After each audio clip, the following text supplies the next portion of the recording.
Yo, so today I'm bringing you my week 8 battle against Rose for the Hive. And yeah, let's just get right into the build. So this guy had some threats. Looking at his team, he had a Weavile, Mega Beedrill, Gengar. Like those Pokemon are like always burning in a way. And then Mew, was a very unpredictable Pokemon, so it was kind of hard to prep for. But nevertheless, I did yeah, basically I start with Spiritomb because what Spiritomb does is because it traps Gengar with Pursuit and Max per Def. And looking at my team, nothing else really even checked Gengar at all. So yeah, Spiritomb did that. Another thing Spiritomb did was basically switching to like, bulky Mew, bulky Vaporeon, like all the time. So I could just switch in Toxic and then rest because they cannot damage me at all. So yeah, basically yeah, because Mew and Vaporeon, they can carry moves like Toxic and Will-O-Wisp or whatever, and those moves are annoying for my team. So Spiritomb basically acts as a status absorber as well as check Gengar, and with I guess you could switch into like other things like Miltank and Hitmonlee as well. Hitmonlee is a good check. Hard counters Hitmonlee basically. So basically, I gave it Pursuit for Gengar. Shadow Sneak was just to pick off Gengar if I'm in no range, or he like I can Shadow Sneak and then Pursue if he tries to switch out or anything like that. Also helps with pick off Mega Beedrill. And to be honest, just looking at it, I really didn't have any other moves to put there. And Toxic was obviously just for Mew, Vaporeon, anything that like my attacks don't do anything too much to. And Rest was just for that longevity, as I said before. It helps act as a status absorber, and just switch into Mew and Vaporeon for days. So next up was Quagsire. This thing basically, yeah, it's a great switch into Entei. It does Weavile and Beedrill as well. So naturally, Quagsire was coming just because of that. It was the two big threats in Weavile and Beedrill and Entei. And just some of it's just a good one. It's such a good Pokemon in general. It just glues everything together. Ever since I replaced Avalon for it, I've bought it every week. I just love Quagsire so much.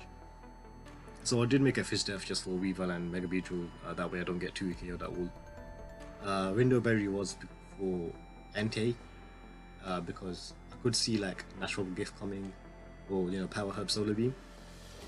So I figured Window Berry gives me that insurance in case he is those. And yeah, so I'll give that Earthquake, just as a Earthquake and Scald, or just the stab, just to damage and his whole team. And Toxic was for like Vaporeon, Mew, Miltank, anything that I can't really damage, and Recover was just Recover. So next up we have Morwhile. Basically what I did was Quagsire trying to check Weavile and Beedrill and Entei. It could get I guess Hitmonlee too. It could get overwhelmed pretty quick. So Morwhile just gave me another like insurance check, and with Intimidate it was very helpful. Now this thing basically hard walls Weavile, Mega Beedrill, even with Drill Run was like 40, so it's not much. And yeah, it's just, Morwhile was just very good in this matchup. It done a lot of work. Yeah, I think this was the matchup, the reason I actually drafted it in the first place, because I had something that I had Gramble. But yeah, I was looking at the rest of my matchups, and Gramble wasn't good in any of them, and I just picked up Morwhile, which allowed me to get other Pokemon, such as Hydreigon and Amazon, I guess. But yeah, basically, knockoff was just best move in the game, I think. And like Mew, Vaporeon, or Gligar trying to switch in, they're gonna get crippled hard. Iron Head was for just so I actually beat Beedrill and Weavile, because just in case he use something like Soul Stance Beedrill or Roost Beedrill, I need to like ensure I actually beat them. So yeah, and Stealth Rock was Stealth Rock. It was my rocker for the team, and Stealth Rock was very good against this team. Looking at Weavile, Beedrill, and Entei, and Pain Split gave me that nice and good longevity.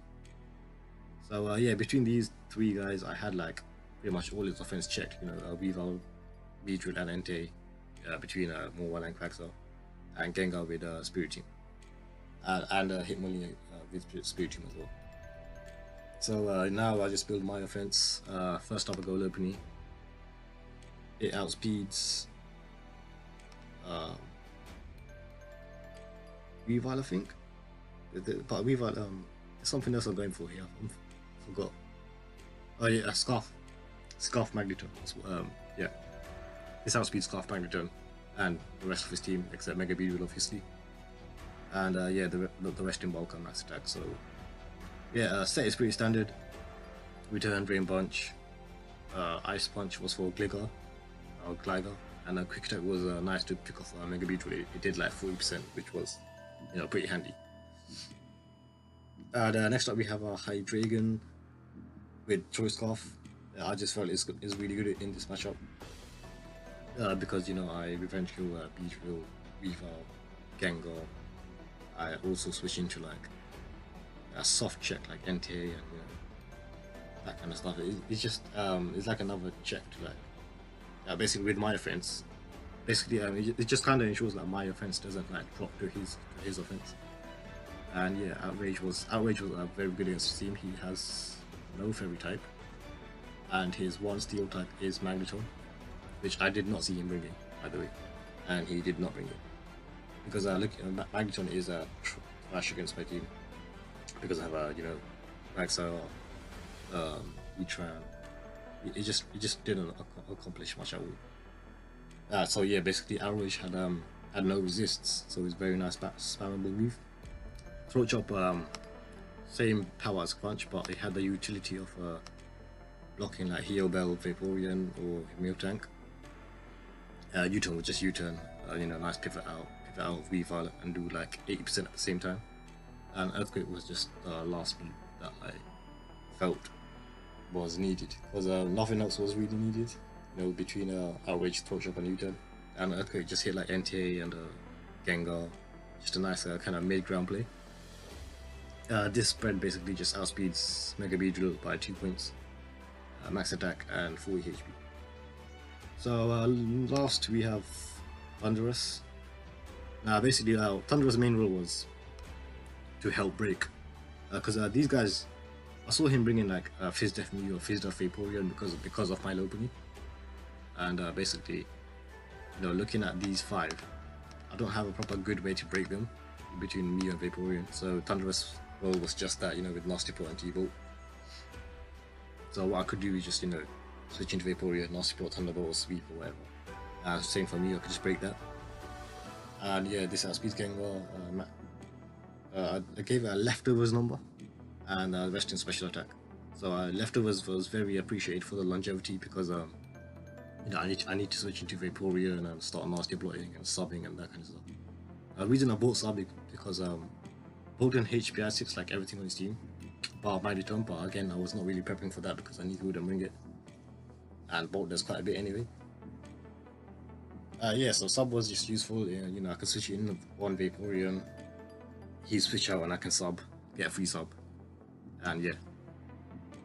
So that breaks his team and it just puts in work for you. The only thing that kind of beats it is Weavile and Mega Beedrill. So yeah, let's just get right into the battle. So his team is pretty much kind of what I expected. I did not expect the Hitmonlee though, because you know, between Quagsire, Slowking, and Spiritomb, I just thought that's not gonna put in work.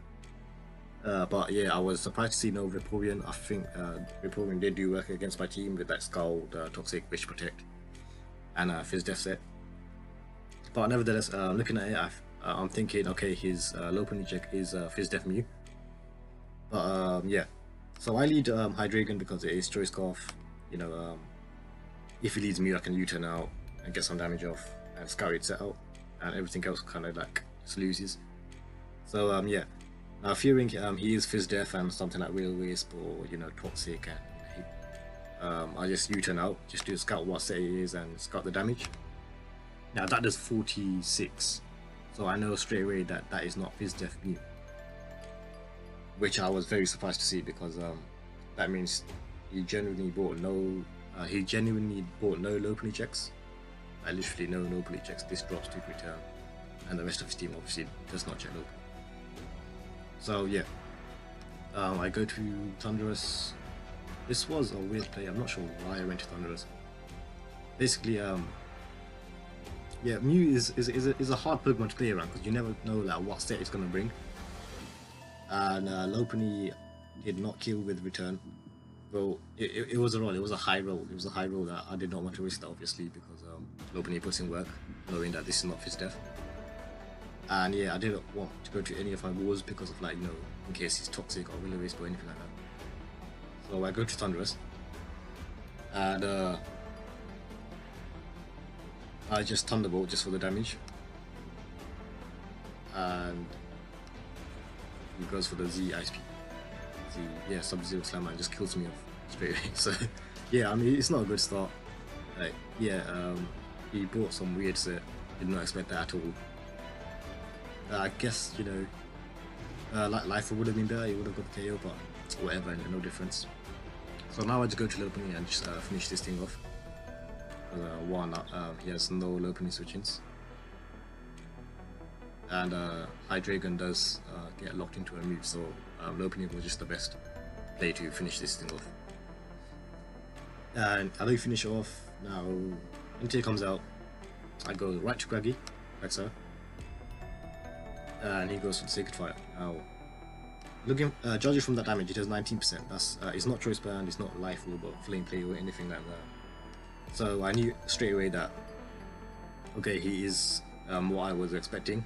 You know, I did bring Brindleberry Quagsire, fearing the Grass Move Entei, and so I double to Hydreigon on the Grass Move, and he does reveal Natural Gift, Grass, Grassberry.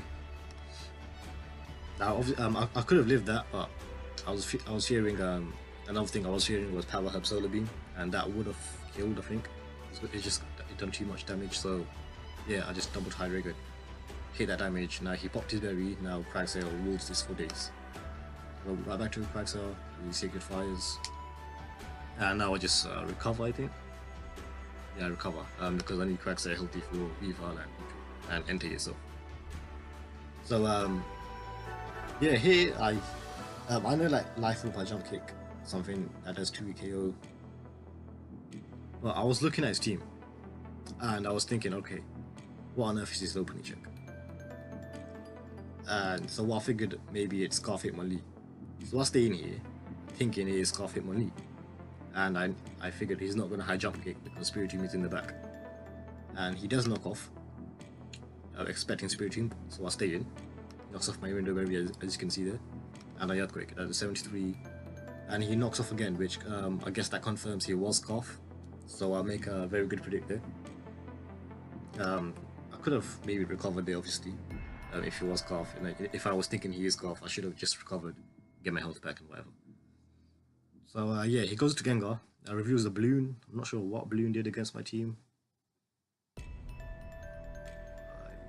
don't know, maybe. I'm not sure yet. Yeah, obviously I need Quagsire healthy, so I switched to Hydreigon expecting the Shadow Ball or something. But he makes a lovely predict and gets me on the Dazzling Gleam. So that is my Scarf Hydreigon dead. Not a good start. So yeah, now yeah, the reason I didn't go straight to Spiritomb was because Gleam did like quite a bit, so I couldn't like pursue and then sneak or something. I don't know. I wasn't. I'm not sure that I wasn't the best player, I guess, but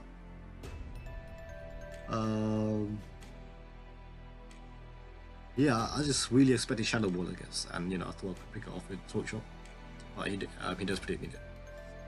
So now I go to Spiritomb, like I should have done before, I guess.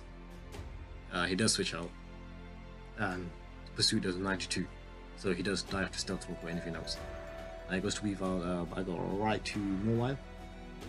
Quagsire's at low health, and Mawile just walls this forever, and I can get Stealth Rock up for the Gengar and the rest of his team. He does go for knockoff. That's not Choice Band, knowing from that damage, and he doesn't show Life Orb either, so I'm not sure what it was. But yeah, I know that Mawile does wall this for days now.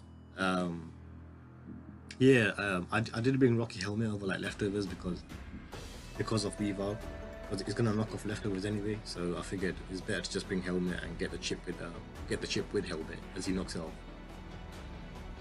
So yeah, I go for stealth walk here. I still crash. I'm not sure why he stayed in there. Weird play to stay in, but yeah. Now he goes to enter on my Iron Head. Yeah, now he switches out. Now I just go right back to Klaxar because I will this for days. I burst for Sacred Fire, gets the burn. And yeah, he tries to kill me off E-speed, but I do live that. It wasn't a roll or anything, I guaranteed lived it. And I just start recovering up, get my health back. He sacks off the Gengar, knowing that he can't break Klaxar. And now he goes back to Weaver. Now I do all this, so you know, at this point in the game, looking like he's in the bag. So you know, I just start staying in and recovering. Because I could just recover and chip it away with Skull or Earthquake. He doubles to NT for some reason, and oh yeah, I guess he was expecting a move, right? So he doubles to NT. But I stay in because Weaver does not break me. And yeah, I just finish off the NT with Skull. And it goes right back to Weaver. As I said before, I do all this, I'm not scared of it, so I'm just going to start recovering and chip it away. You know, Ice Crash does 29, there's nothing. And yeah, but yeah, so I'm just going for differential at this point. So you know, I'm not gonna like sack off the Morwell or anything. But he does flinch me here. So Cracks, obviously I'm gonna die here, so I do go to Morwell now, just to save the differential. You know, getting a bit greedy in that. As yeah, Morwell East is for days. I just finish off with Iron Head. As he ice shots, ice shots here. I don't know why he did that. Ice Skull Crash would have been better just for the flinch shots or whatever. But yeah, here I do preserve the 4-0 anyway because he did not bring Dilwar. He did not bring Dilwar, he just starts U-turning. I ask in the chat, no Dilwar, he says no, he didn't bring it. And yeah, Morwell just finished off the game. And that is GG. It does end up in a 4-0. And yeah, good luck to Rose for the future weeks. But Morwell put in a lot of work. He got 3 kills this match. So it did prove its worth to me when I drafted it. But yeah, thanks for watching. Make sure to like and subscribe, and peace out.